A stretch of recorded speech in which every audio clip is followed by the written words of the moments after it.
Every year, 350,000 people shuffle through a dimly lit refectory in Milan, in groups of 30, for exactly 15 minutes each. They crane their necks, they raise their phones. Then they leave.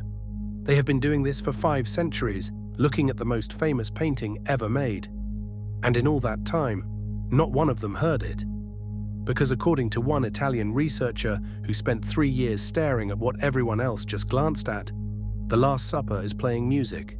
Right now, it has been playing since 1498. We just didn't know how to listen. The painting hangs in the refectory of Santa Maria delle Grazie in Milan.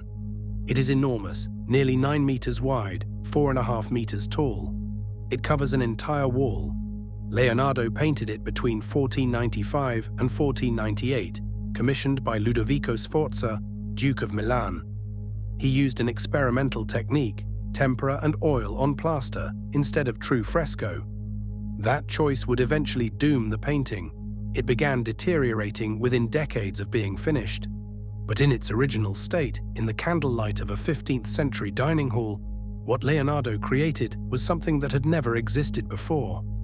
A scene so precisely composed, so loaded with hidden geometry, that it would take the world 509 years to notice one of its secrets. Here's what most people forget about Leonardo da Vinci. He was a musician, not casually, professionally, brilliantly. At Ludovico Sforza's court in Milan, the very court that commissioned The Last Supper, Leonardo was celebrated as one of the finest improvising musician poets of his era. He played the lute. He played the lira da braccio, a bowed string instrument with a sound somewhere between a violin and a viola. Giorgio Vasari, who interviewed people who had actually met Leonardo, wrote that he was renowned throughout Italy for his musical gifts. This isn't background color. It is the foundation of everything that follows. And Leonardo wasn't just living alongside music in Milan. He was living alongside the greatest music theorist in Europe. His name was Francino Gaffurio, choirmaster at Milan Cathedral, less than a mile from where Leonardo was painting.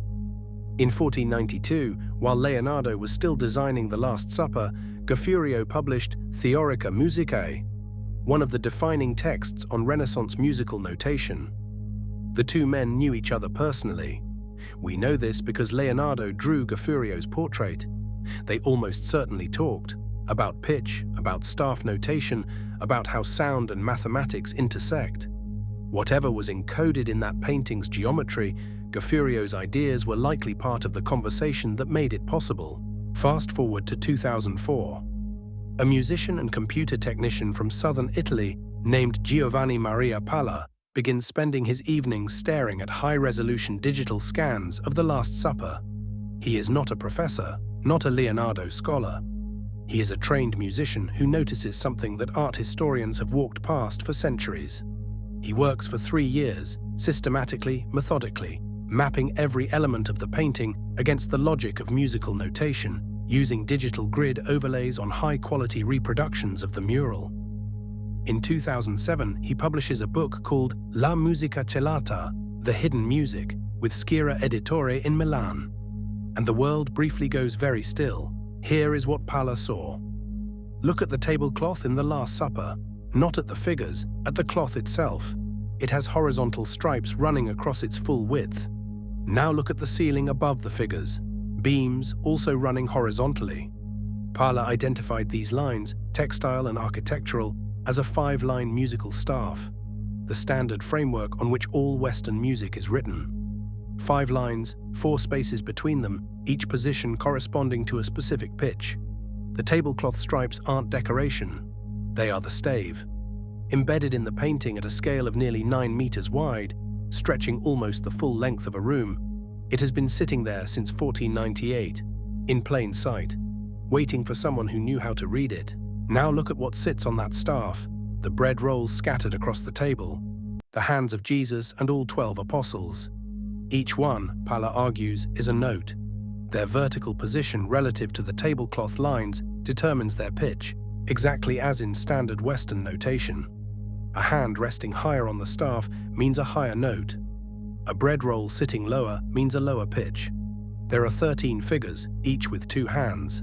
That's up to 26 hand-based notes before you count a single loaf. And Pala goes further. The size of the bread determines how long each note is held. Larger loaves function like semibrevs, sustained whole notes. Smaller objects like minims, shorter, quicker values. It is a complete notation system, hidden inside what the world thought was simply a painting of dinner. But here is the problem. If you read those notes left to right, the normal Western direction, you get noise. Random, unmusical, incoherent. Nothing that resembles a melody. Pala almost stopped there. Then he remembered something. Leonardo da Vinci wrote in mirror script. Every single page of his private notebooks, right to left, the letters themselves reversed, readable only in a mirror. It was his lifelong compulsive habit. His default direction was the opposite of everyone else's.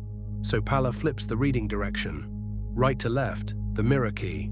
And when he does, when he starts at the right edge of the painting and moves toward the left, the notes stop being random. They start to speak. Start at the right edge of the painting. The first note, a hand position, a bread roll, its vertical placement on the staff. Assign it a pitch, move left. Find the next. Assign it a pitch, move left again. One by one, across nearly 9 meters of Renaissance plaster, a melody begins to emerge. It rises, it falls, it breathes. After 3 years of this work, Pala had a complete musical phrase, approximately 40 seconds of music when performed at a moderate tempo. He brought in musicians. He recorded it. The sequence that emerged was not random. It moved with what he described as a solemn, harmonic logic, the kind of motion you hear in plain chant, in early Renaissance sacred music, in the liturgies sung at dusk in stone churches. The decoded melody, when you actually hear it performed, sounds like something ancient, something lit by candles echoing off stone. It has the gravity of a mass for the dead.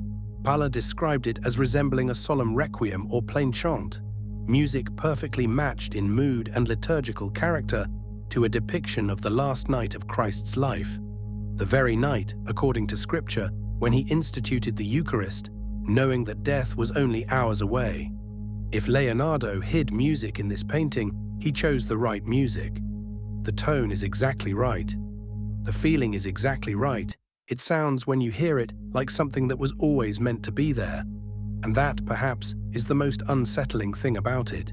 Musicologists contacted by Reuters when the book came out were skeptical.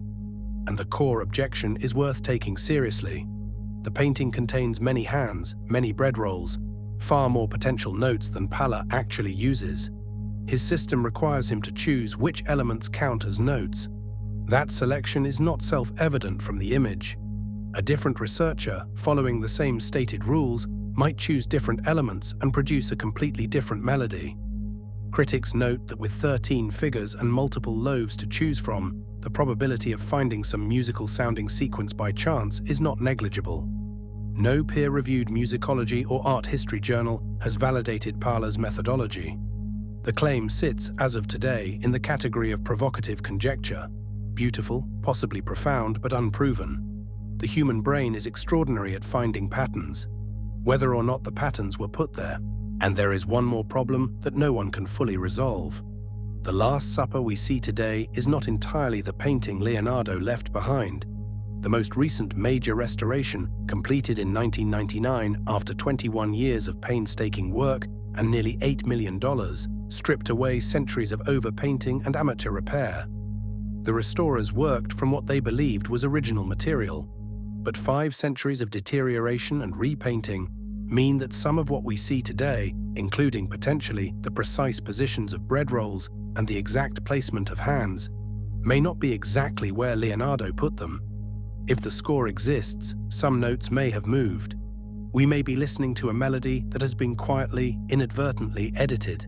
Giovanni Maria Pala's discovery has never been independently verified. There is no preparatory sketch, no notebook entry, nothing among Leonardo's 13,000 surviving manuscript pages that explicitly mentions a musical code hidden in the Last Supper. And yet, Leonardo filled those notebooks with musical riddles, rebuses, hidden puzzles he called giochi, games.